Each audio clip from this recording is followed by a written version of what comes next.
Hey, Eagle Run 23 here. Welcome to the YouTube channel. Let me explain to you why you need blue painter's tape in order to learn how to shoot a red dot. Okay, so we have been struggling to become proficient on our red dot. You can see that I left it with the large 32 MOA, I believe, setting.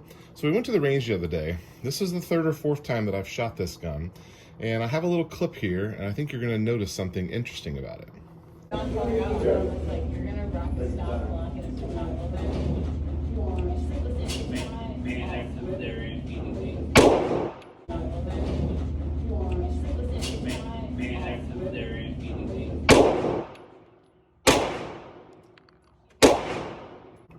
So we went to the range to try to shoot the 8.6 blackout suppressed, and just as a backup plan, I brought this gun along with me in case something went wrong. At least we could still, save our range session and get some rounds down and work on some guns. So I brought both of these. I'm trying to confirm that I do in fact like the white dots, which I do, and so we ordered some more of those.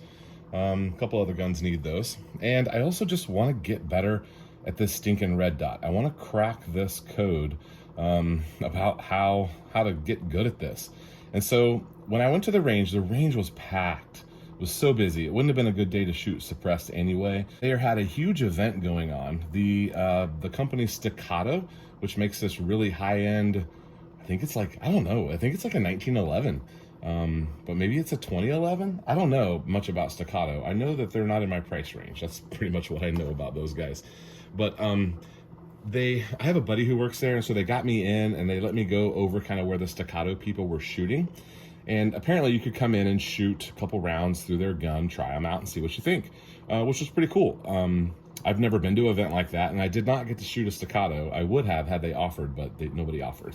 But they were running people in constantly, and there was a guy who was kind of watching me in the back, and I like to do the little circles thing, and he was talking about it, and he liked that I was, trying to get good with circles. And I said, well, here's my thing, because he saw me shoot with this gun, and then he saw me shoot with this gun, and he was like, are you new to the red dot? And I'm like, yes. He's like, can I give you some tips? And I'm like, yes. And so he also recommended a 10 or 15 yard zero, just depending on what you're doing.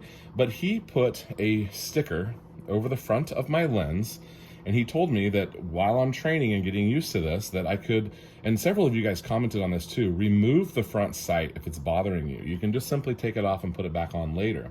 He put a sticker over it, and he told me to shoot with two eyes open, and he said that the right eye will pick up the red dot and the left eye will pick up, the peripheral. And when you put them two together and it's over your target, pull the trigger. And I was like, well, that makes sense, but let me just try it a few times. Guys, this trick is amazing. And I don't know if you've never heard this before, if this is the first time. We all need to be putting tape on our red dots in order to learn how to shoot them. My shooting, I went from being all over to back to where like I know that I can shoot, where I'm putting rounds in each hole. I was having a blast. I went through 50 rounds after he showed me this trick before my sticker finally flew off. It actually lasted a lot longer than we thought because it wasn't very sticky, and this is kind of hard to put on there. But they actually make a cover, and you could just put the cover on it and shoot with it. Unless the cover blocks the back of it, you need to be able to see, the red dot. But anyway, you just take that red dot and you put it over what the target is, and the two eyes do the trick for you. Man, God made our bodies pretty cool. They compensate for each other, and it makes it so much easier. Now, again, I am new to this, so if you already knew that trick, good for you.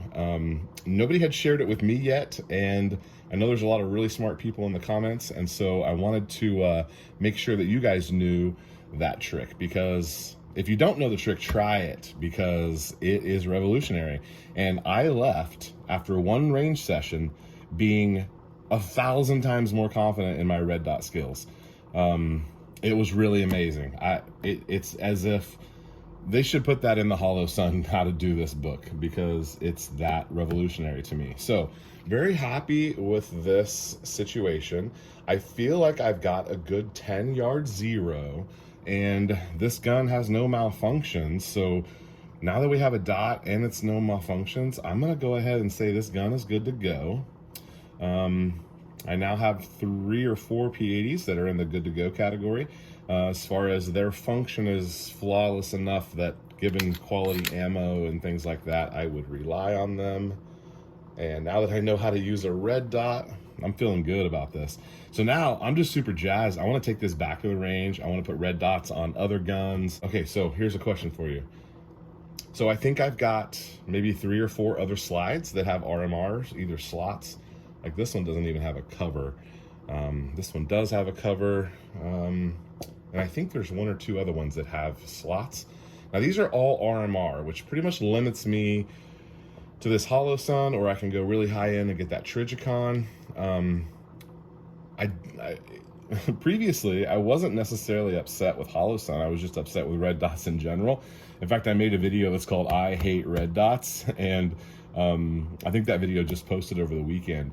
So I don't know what I'm gonna do. Should I get a couple of more Hollow Suns? I mean, I'm not gonna buy them all at once, but if I were buying another red dot right now, should I get a Hollow Sun? I already have one. The adjustment tool's great. I could have one at my bench, one in my range bag. I don't know. I'm into it now, guys. Totally 180 on the red dots. So I got a lot of help from Chris from the 740. He helped out a ton. And then this guy, his name is Bradley from Staccato, that showed me some little drills and tips with the tape. You should probably have some tape in your range bag anyway, and so put a little piece of it on there, block out that so you can't see through there, and you're good to go. Okay, well that's what I have for you guys today. Eagle Run 2-3. Thanks for watching.